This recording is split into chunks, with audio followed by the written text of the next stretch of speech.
Twins my world baby care पे एक different topic लेके आई हूँ। बहुत सारे लोगों को ये ट्रोल भी लग सकता है कि ये मैंने किस लैंग्वेज को प्रमोशन दे दी है, बाकी लैंग्वेजेस क्या ख़राब होते हैं, हिंदी लैंग्वेज या कोई भी रीजनल लैंग्वेज क्या ख़राब होते हैं कि हमें इंग्लिश अपनाने की ज़रूरत है।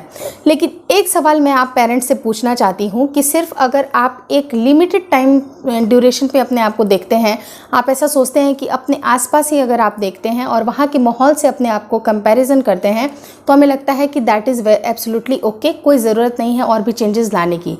लेकिन जैसे ही आप बाहर की दुनिया में कदम रखते हैं तो आप ऐसा पाइएगा कि थोड़ी थोड़ी सी चीज़ें, छोटी छोटी सी चीज़ें अगर आपको नहीं आ रही हैं, अगर आप नहीं कैपेबल हैं, तो कई बार उसकी कमी महसूस होती है।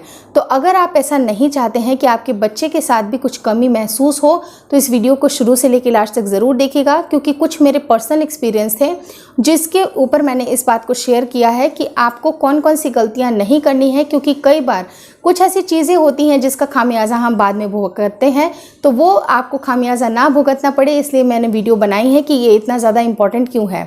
कुछ एक साल का मैंने डिफरेंस किया। मैंने स्टार्टिंग तो बहुत अच्छी की थी, लेकिन एक साल एकदम कंप्लीट ब्लॉक कर दिया, कुछ भी स्टार्टिंग नहीं की, बच्चों को उतने ज़्यादा कन्वर्सेशन में इन्वॉल्व नहीं किया। लेकिन जब बच्चे अच्छी तरह से बात करने लगे, तब मुझे ऐसा लगा कि थोड़ी ना थोड़ी कमी, थोड़ी कसर ज़रूर रह गई है। तो आपको ये कसर महसूस ना हो, इसलिए वीडियो देखना ज़रूरी है कि आप किस तरह से अपने बच्चे के अंदर एक कम्युनिकेशन जो कि इंग्लिश लैंग्वेज में होती है, वो किस तरह से अपने बच्चे के अंदर दे सकते हैं। क्योंकि आपका बच्चा अभी घर में है, लेकिन बाद में वो जब बड़े स्कूल जाएगा, वहाँ पर जो मोड ऑफ कम्युनिकेशन होगी वहाँ इंग्लिश लैंग्वेज ही होगी, और जो कि गलत नहीं है, क्योंकि हर एक लोगों का पर्सपेक्टिव अलग अलग होता है। किसी को ऐसा लगता है इंग्लिश क्यों बताना, हम तो अपनी मदर भाषा के जो आपके मदर टंग है उसके ऊपर अन्याय कर रहे हैं, जबकि ऐसा नहीं है। आपकी मदर टंग या तो हिंदी है, पंजाबी है, या फिर अगर आप बंगाली बोलते हैं, वो बहुत अच्छी बात है। हम सब खुद अपनी सब रीजनल लैंग्वेज बोलते हैं, हिंदी लैंग्वेज में हमारी बहुत अच्छी पकड़ है। लेकिन अगर हम कोई चीज़ एक्स्ट्रा सीखते हैं तो उसमें हर्ज क्या है, क्योंकि जब हमें कुछ आगे बढ़ना होता है तो हमें अपनी स्किल को थोड़ा सा इन्हेंस ज़रूर करना चाहिए, चाहे वो आपके बच्चे की ही बात क्यों ना हो। तो इस वीडियो को प्लीज़ ज़रूर शुरू से ध्यान से देखिएगा कि किस तरह से आप अपने बच्चे में इंग्लिश की हैबिट को डेवलप कर सकते हैं। अब ये बिल्कुल भी मत सोचिएगा कि आपका बच्चा 6 मंथ का है, 7 मंथ का है, तो अभी से इसकी क्या ज़रूरत है। लेकिन मैं आपको पेरेंट्स को बताना चाहती हूँ कि आप अगर राइट फ्रॉम द बिगिनिंग अभी से अगर आपने स्टार्ट नहीं किया, तो बाद में आप बच्चे से बहुत ज़्यादा एक्सपेक्टेशन नहीं रख सकते हैं।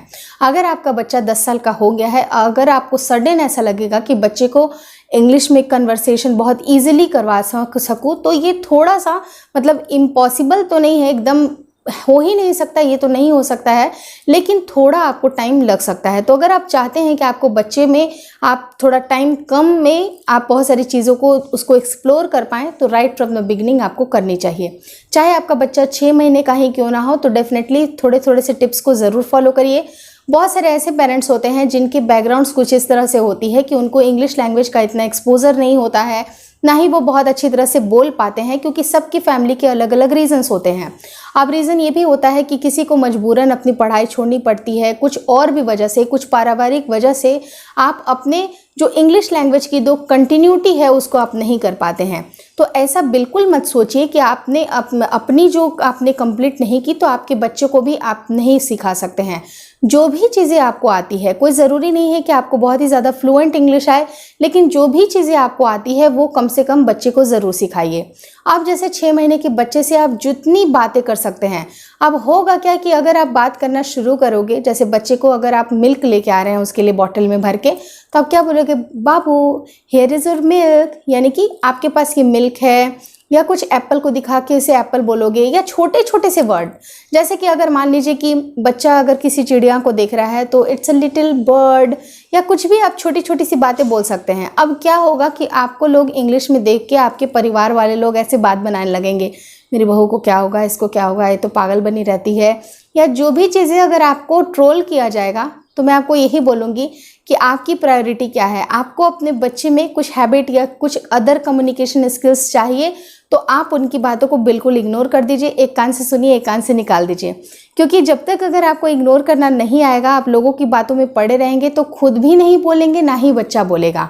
तो आपको जैसी भी इंग्लिश आती हो, क्योंकि ज़रूरी नहीं है कि आप एकदम PhD ही करने वाले हैं या आपका कोई एग्ज़ाम लेने वाला है, आपको कोई जज करने वाला है। आपको कोई जज नहीं करेगा। वो 6 से 8 महीने का बच्चा या ज़्यादा से ज़्यादा 2-2.5 साल का बच्चा आपको जज नहीं करेगा, आपको ही उसको सिखाना है। क्योंकि जिस तरह से हम घड़ा अगर निर्माण कर रहे होते हैं, तो मान लीजिए कि घड़ा पकने के लिए अगर आपने दे दिया तो उस समय आप कोई ट्रांजिशन नहीं कर सकते हैं, कोई चेंजेस नहीं कर सकते हैं। लेकिन जब वो मिट्टी के फॉर्म में होता है तो आपको चेंजेस करना आसान होता है। तो जितनी जल्दी अगर आप बच्चे को इंग्लिश का एक्सपोजर दीजिएगा उतना आपके लिए अच्छा रहेगा। अब जैसे कि बच्चा जैसे जैसे 2 साल का हुआ, 2.5 साल का हुआ, उसने थोड़ा थोड़ा बोलना जब शुरू किया तो आपके इन्वायरमेंट को देख के, आपकी जो थोड़े से कोशिश को देख के वो हल्का सा चेंज ज़रूर होगा। तो आप अपनी एफर्ट को करिए। अगर आप नहीं बोल सकते हैं तो कोशिश करिए, क्योंकि अगर आप कोशिश नहीं करेगा, आज के आज अगर आप रुक जाइएगा तो डेफिनेटली आगे आप खुद भी नहीं बढ़िएगा, ना ही आप अपने बच्चे को बढ़ा सकते हैं। तो आपको बच्चे को इन्वायरमेंट देनी है। भले कोई ना बोले, कोई इस तरह की इन्वायरमेंट ना करे, लेकिन आप अपने बच्चे को ज़रूर इन्वायरमेंट क्रिएट करिए, क्योंकि इन्वायरमेंट क्रिएट करना ही आपके लिए बेनिफिशियल होगा।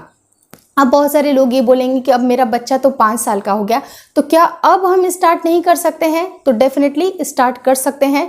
मैंने आपको बताया कि इम्पॉसिबल कुछ नहीं हो सकता है, बट आपको टाइम टेकिंग वो ज़्यादा लग सकता है।